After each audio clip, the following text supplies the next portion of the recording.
Olá para você que tem acompanhado a nossa série sobre a Bíblia. Seja muito bem-vinda ao nosso sétimo episódio. Sétimo, eu acho que é isso. Sétimo, nossa sétima aula. A gente vai continuar hoje com os profetas menores. E antes que a gente comece essa aula, eu vou te pedir para se inscrever no canal, clicar no sininho para você não perder nenhuma notificação, curtir e compartilhar. E depois que você assistir, deixe o seu comentário, deixe a sua pergunta aqui embaixo, que na próxima aula eu vou tentar te responder, tá joia? Vamos lá, então, que eu vou compartilhar a minha tela com você. Bom, já foram muitas aulas, né? A gente vai continuar aqui com os profetas menores. Hoje a gente vai falar de Oséias, Joel, Amós e Obadias. Eu sei que se você chegou até aqui, você já entendeu aquilo que eu falei lá no início, né? De que a Bíblia é uma biblioteca, só que ela é uma biblioteca de livros vivos, de livros que foram escritos há mais de 2.000 anos atrás, ao longo de 1.500 anos, por 40 pessoas, em três línguas diferentes, em três continentes diferentes, mas que hoje ela é completamente atual e ela fala comigo e ela fala com você. A gente vai continuar com essa temática dos profetas menores. Bom, vamos começar por Oséias. Oséias, ele representa aquele amor que não desiste. Eu procurei essa imagem aqui, né, das três cruzes, foi muito intencional, porque ela representa o amor de Jesus por nós e aquele amor que não desiste, porque ali, ó, na última hora que ele estava em sofrimento, gente, vamos combinar que Jesus já tinha feito o seu máximo, sabe? Ele já estava ali sendo morto por minha causa, por sua causa, pelos nossos pecados. E mesmo naquela hora, ele ainda orou por nós, e mesmo naquela hora, ele não desistiu do ladrão que estava ali do lado dele e que se arrependeu na última hora, e que Jesus olhou para ele, mesmo num sofrimento excruciante. Ele olhou para aquele ladrão com amor e misericórdia e perdoou, e disse para ele que naquele mesmo dia eles se encontrariam no paraíso. É um amor que não desiste, é um amor que vai com você até o fim. Qual que era o contexto histórico de Oséias, né? Oséias, ele profetizou no Reino do Norte, lembra? Reino dividido, norte e sul, Israel e Judá, entre 750 e 722 anos antes de Cristo, pouco antes da destruição por parte da Síria. Lembra aquele reinado da Síria? Então, era um tempo de prosperidade econômica, mas de muita corrupção moral, de muita idolatria espiritual. Quem escreveu foi o próprio Oséias. E mais do que palavras, a vida dele se tornou uma mensagem. Oséias, ele fez um monte de atos proféticos, um monte de coisas que ele fez durante a vida dele foi por ordenança de Deus, né, querendo retratar aquilo que o povo de Israel estava fazendo contra Deus e aquilo que Deus queria fazer em relação ao povo, que era amar e resgatar aquele povo, apesar da sujeirada deles. O personagem principal é Oséias, que era um homem muito obediente, sensível, mas que viveu uma dor profunda.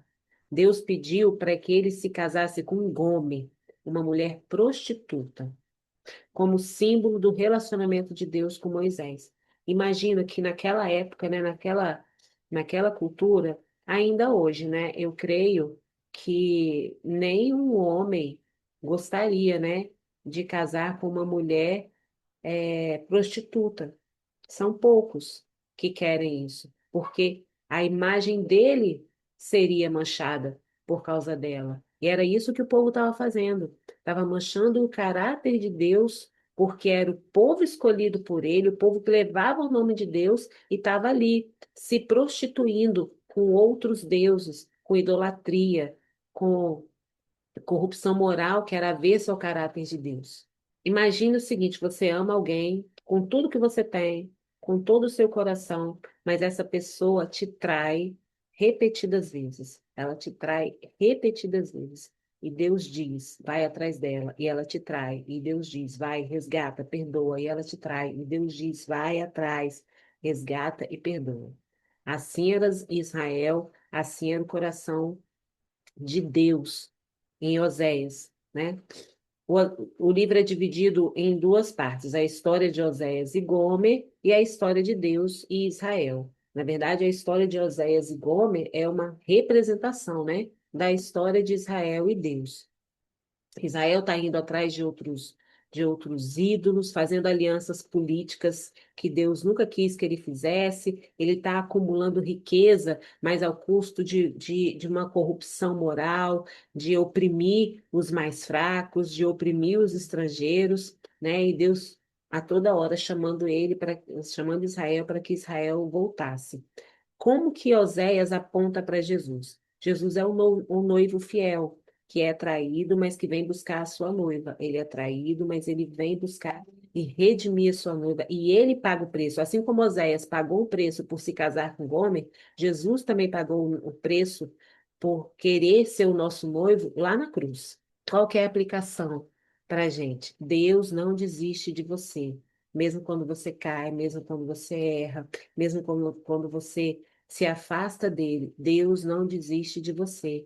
Enquanto você estiver vivo, Deus não vai desistir de você. Isso é licença para que você faça qualquer coisa? De maneira nenhuma. Mas isso é esperança para que você entenda que mesmo que você caia, mesmo que você se afaste de Deus por um tempo, quando o seu coração se converter, quando você se arrepender, Deus sempre vai estar de braços abertos para você.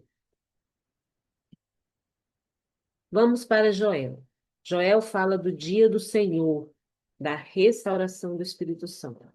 Qual que é o contexto? O contexto histórico é Joel, ele profetizou em Judá, ao contrário de Oséias, que estava lá em Israel, Joel profetizou em Judá, que era o reino do sul. Ele foi mais ou menos entre os séculos 9 e o século 5 antes de Cristo.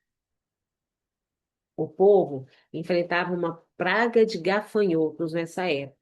Era uma praga devastadora, que era o símbolo do julgamento de Deus. Então, era uma cultura basicamente calcada na agricultura. Então, imagina, uma praga de gafanhotos que acabou com a agricultura, né, do povo. A economia toda era baseada na agricultura, né? Quem escreveu o livro foi o Joel, e que significa? O nome do Joel significa O Senhor é Deus. Qual que é a mensagem e a estrutura central desse livro? A mensagem é a destruição causada pelos gafanhotos era só um retrato do que viria no dia do Senhor, um tempo de julgamento, mas também um tempo de restauração para quem se arrepende.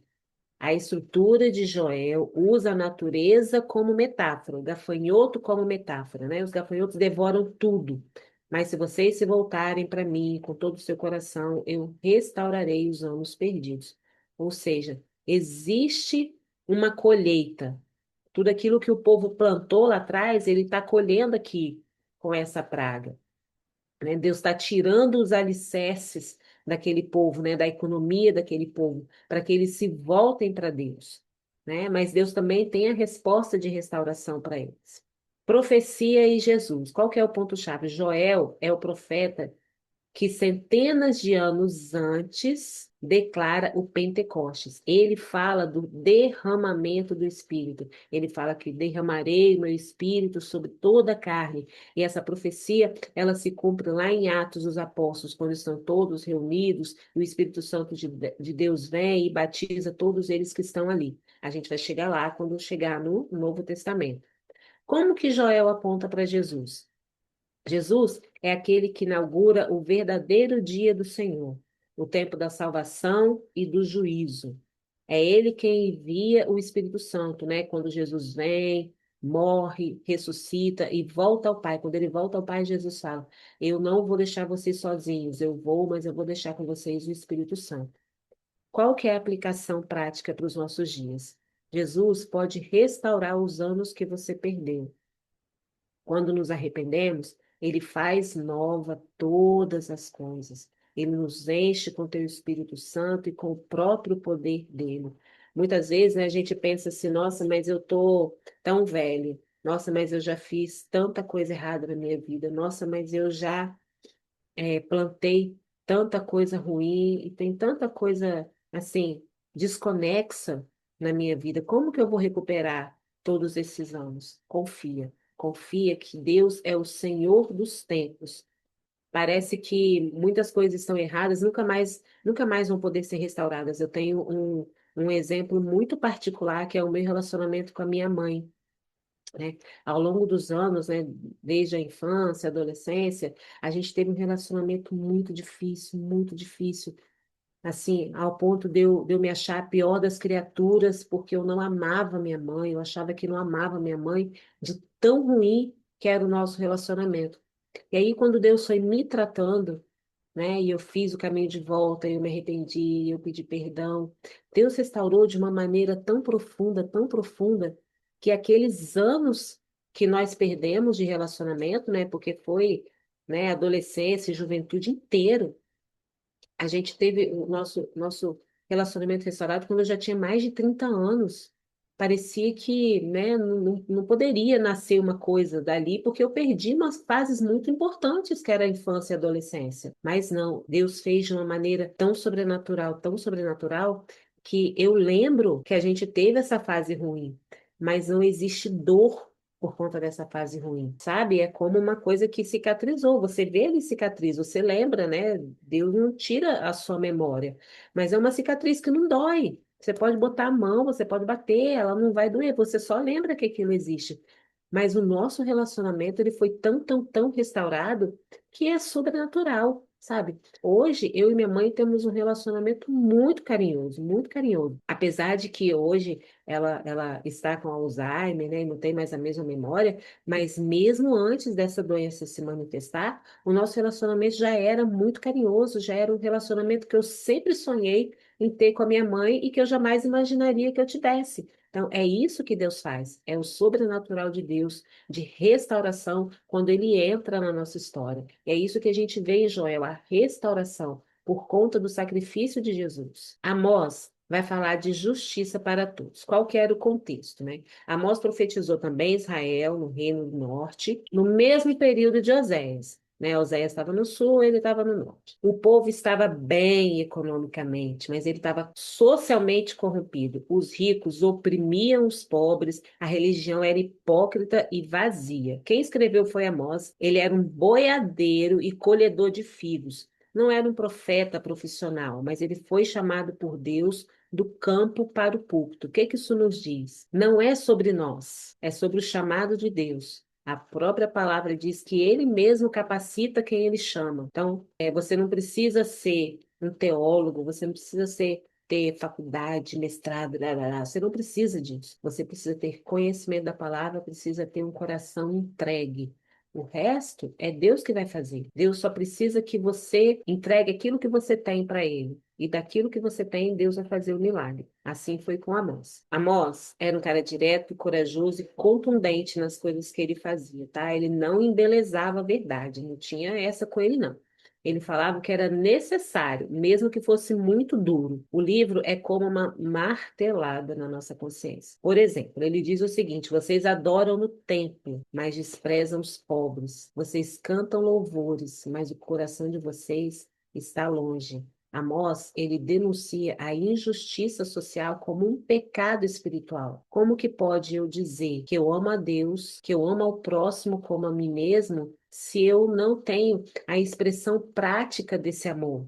Se eu vejo a injustiça social e isso não me dói, se eu não me movo em relação a isso, se eu não tenho ações práticas, eu estou mentindo, eu estou louvando com a minha boca, mas o meu coração está longe. Qual que é como que ele aponta para Jesus e qual que é a aplicação de Amós para as nossas vidas, né? Jesus também confrontou a hipocrisia quando ele andou entre nós. E a hipocrisia religiosa, e a hipocrisia social, né? Ele veio para proclamar a libertação aos cativos, dar voz aos oprimidos e anunciar a justiça verdadeira. Tanto que Jesus foi acusado, né, de andar com os cobradores, com quem bebia, com prostitutas. Por quê? Ele mesmo falou, ele não veio para quem está são, para quem não precisava de salvação, ele veio para quem precisava. Qual que é a aplicação de Amós para a nossa vida, né?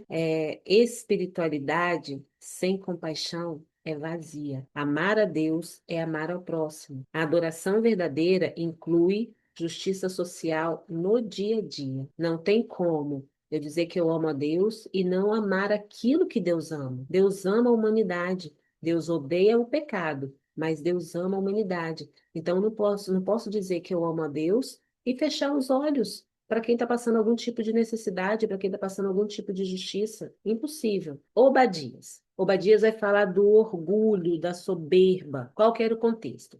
Obadias, ele escreveu contra Edom, o povo que era descendente de Esaú. Lembra lá os filhos de Abraão, Isaque e Esaú? Eles haviam se alegrado quando Jerusalém foi atacada. E eles até ajudaram os inimigos de Israel, né? E Obadias, ele denuncia isso. Quem escreveu foi Obadias, um profeta menor do Antigo Testamento, ele só tem só 21 versículos. Qual que é a mensagem central? O orgulho de Edom cegou eles. Eles achavam que estavam seguros por causa das fortalezas. Eles moravam em cidades fortificadas, em fortalezas. Mas Deus disse: ainda que você se eleve como a águia, de lá eu te derrubarei. Como que isso aponta para Jesus? Jesus é o juiz justo que vai tratar da restauração de Sião, de Israel, e da justiça contra o orgulho.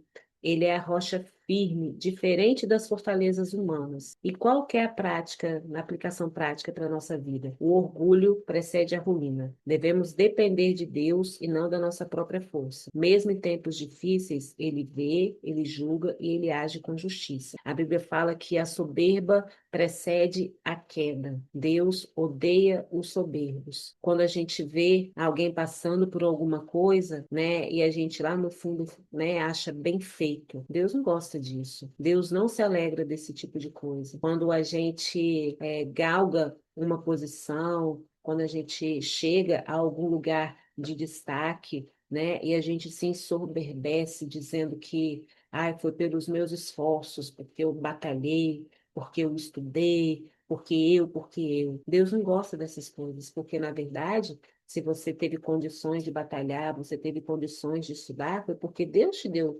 condições de estudar. A palavra fala que não existe nenhuma autoridade que não foi estabelecida pelo próprio Deus. Se você chegou a uma posição de autoridade, foi porque o próprio Deus te estabeleceu. Então, não se soberbeça, não se encha de orgulho, porque tudo é por para ele são todas as coisas. Como que todos esses livros apontam para Jesus? Em Oséias, Jesus é o noivo, aquele que ama incondicionalmente, que busca sua noiva mesmo quando ela é infiel.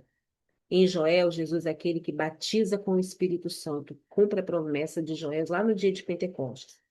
Em Jesus, em Jesus, em Amós, ele é o justo juiz e libertador dos oprimidos, aquele que faz a verdadeira justiça social. Em Obadias, ele é a rocha verdadeira, aquela que não cai, que não se quebra, é o fundamento. É aquele que nos cobre, nos guarda do orgulho humano e da queda. Amor, aplicações práticas dos livros para a nossa vida, né? Dessa parte dos profetas menores. Amor incondicional. Deus nos ama de uma forma que a gente não consegue expressar. E apesar de nós sermos infiéis, ele permanece fiel, né? Assim como Oséias que foi lá e buscou Gomer repetidamente, Deus nos busca e nos dá a chance repetidamente. Sempre existe um tempo de restauração. Desde que você se arrependa, que você reconheça o seu pecado, reconheça onde que você caiu, se volte para Deus. Ele nunca vai te tratar com amargura, ele nunca vai se vingar de você. Ele vai te acolher, vai te tratar, vai te corrigir e vai te receber e te restaurar. Justiça social e fé andam de mãos dadas. Não adianta dizer, né? A palavra fala que a fé sem obras ela é morta.